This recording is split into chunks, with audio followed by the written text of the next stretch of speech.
you found an article on Realtor Magazine. Let me share that with the kids. And the title here is Four Ways to Reduce Risk Amid Multiple Offers. We're going to about two of these things, gloss over the other two. But, it's about love letters. We hear about them.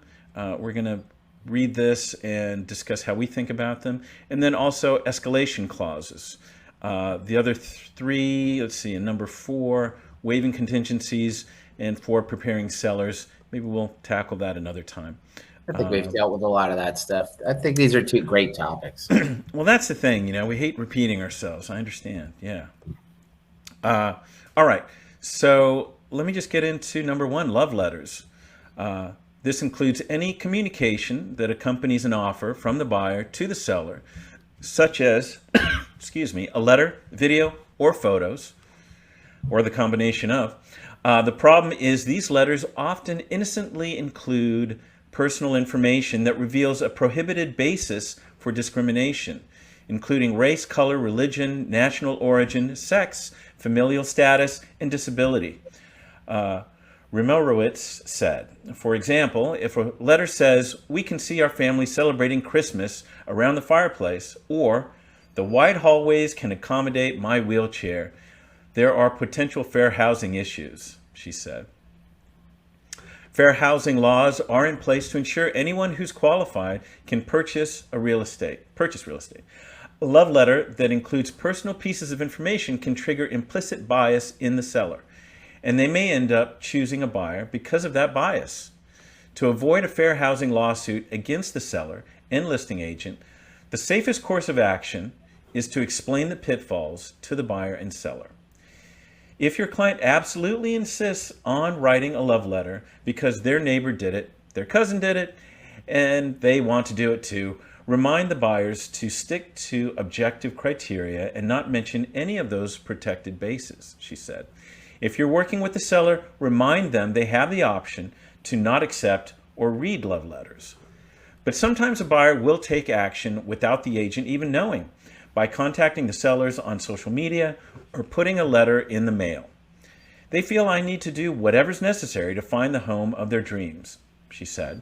So it's important that real estate professionals educate them on the potential risk. So this is kind of new, isn't it, Darren, in a way? It's been a topic over in my realm, maybe over the last 6 months, whether they're saying absolutely, we've seen agents say, do not send love letters, or just language around it saying good or bad. The risk component, we've always presented, there are 2 components to it, right? And we say the same thing pretty consistently. Will it make a difference in your offer? Because that's why you're writing it, number 1. Right. And the reality is, in most cases, in almost all cases, it won't make a difference unless your offer is close to someone else's. Then it can make a difference. If there's a big gap in price, my experience has been price is the leading factor, and that's pretty much held true from what I've seen. Yeah. So know that, and ironically, what you're trying to do is set yourself apart. I think a lot of the love letters that we see, even our clients write, they're talking about being artists and loving the neighborhood for a variety of reasons that meet their needs and clearly reveal who they are. Yeah. I think it's ironic that they talk about the risks of revealing things that can be discriminated against, but at the same time, you're trying to strike a chord and make a connection. So yeah. I think the risk you run is saying something that might turn someone off. And theoretically, they can't say they didn't accept your offer because of that. Mm-hmm. But it's true. It can impact them in a negative and a positive way. So knowing what you're revealing is important to keep in mind.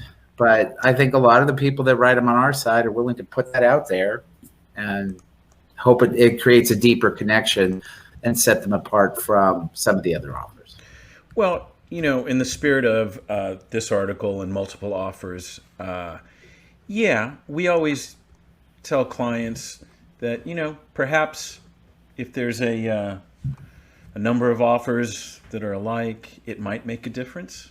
But beyond that, yeah, it's hard to know what it does. Sometimes you might get a little more guidance. That's probably the most likely scenario where it could make a difference, where if you strike that chord and somebody feels a deeper connection with you, the agent might come back and say, hey, maybe if you give it another shot or try to move it up a little, so it could create an additional opportunity. That's probably more likely than just a straight acceptance. So I think we've always supported writing them. I don't think it hurts anything. But be careful. It could be something that somebody, like, don't talk about politics in a love letter. Okay, it's really, if you want to take this simplest topic, Right. if you say you're an artist or you have a certain job type, maybe they'll make an assumption, but some things can go too far. Yeah. Okay. Just bear with me here.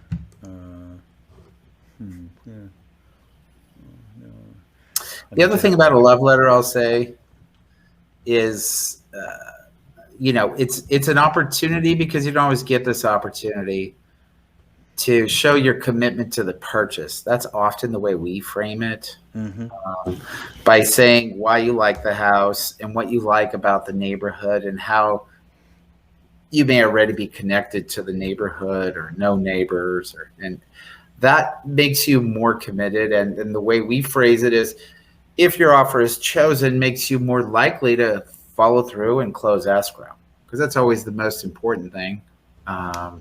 If somebody's just saying, I'm investing, the other one's like, I love the neighborhood, my family lives next door, those components are going to be, oh, this person really wants to complete this purchase. That's an opportunity that's revealed in a love letter as well. All right. Let's move on to the next. So, escalation clauses. So this is another tricky one. This is a clause in the offer that states if a competing bona fide offer is made on the property, the buyer's offer will automatically increase by a certain dollar amount over the competing offer, up to a maximum. These can get very messy very quickly, Rimarowitz said. Here are some issues that buyer's agents should consider. If you use an escalation clause, you've already tipped your hand by revealing that what your top dollar amount is. And the sellers may shortcut the process and give you a counteroffer for that top dollar, she said. Some escalation clauses request a copy of the other bona fide offer, so they have proof. But that can violate the law in some states where the buyer's terms are kept confidential. Many state and local realtor associations are creating forms with escalation clause language. It's also best to get your broker or legal counsel involved if your buyer wants to write in an escalation clause, Rimarowitz said. So, what do you say to that? I don't know that you need to get your broker a little overkill? involved. Yeah, on the broker's side. I mean, look, if you don't understand all the goods and bads about an escalation clause and how it is to be navigated, then maybe you should get your broker involved. That's correct. So it does tip your hat. I've seen escalation clauses where exactly that happens.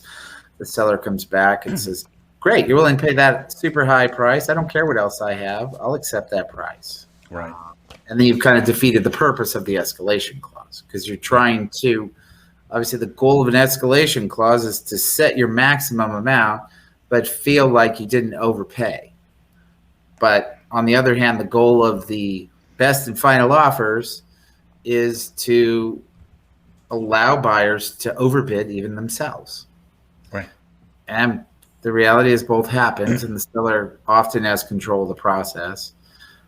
So it's trying to kind of hedge what the seller's doing, but the seller can just say no. And And as you know, Joe, often we will reach out to an agent and kind of gauge how they feel about escalation clauses. Yeah. It's not only the seller preparation for it and response to it, but that will be their comfort level around it will be determined by the comfort level of the agent who's presenting these offers to them. Well, just like with the love letters, you don't want to get on their bad side either. And yeah, Darren, it's better to call them and ask what they think of that if they're accepting. Right. Yeah. Like on the last one, there was an offer we wrote last week. There was a concern of having 2 escalation clauses. And that happens as well. You can have 2 escalation clauses and the highest number will supersede is the bottom line. Yeah. So they can work. I think they have to be talked through about the pros and cons. And if it satisfies the buyer, which is who benefits from an escalation clause, to put it out there, and the risk of them revealing their highest number might trigger a response from the seller by just asking for that number, then, if it's worth it, then that's what we do. Yeah. I know the other thing that we always make sure is on either side, whether we're the listing or the buyer, is a tangible, sizable dollar amount. Oh, the gap. Yeah. You got to make sure. Right. That is a very specific thing I always comment on. If somebody asks us as a listing agent, are you okay with escalation clauses? I said, yeah, look, I basically say it's a little bit of a cheat. You're trying to hedge the seller advantage. Mm-hmm. But it's too big of a cheat against other buyers who are willing to just lay it out there. Yeah. Unless you put enough of a gap. So I've seen escalation clauses. A lot of them come in at, will beat the highest offer by $1,000 or $2,000. And I'm like, yeah, they rose to the occasion and put their best foot forward. And you're saying, I'll go an inch above them. I'm like, okay, that the seller can do what they want, but it's certainly, I'm not convinced that they really wanted the property. So often I request that there be a larger gap.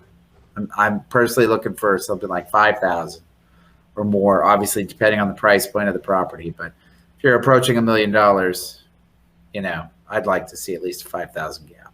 Yep. There you go. Okay. Have we slayed that dragon, Darren? I think so. I think we got it. So if you want to read the rest of the article, I did put it in chat. So if you're on YouTube or Facebook, you'll get that and you can click on it yourself and check it out.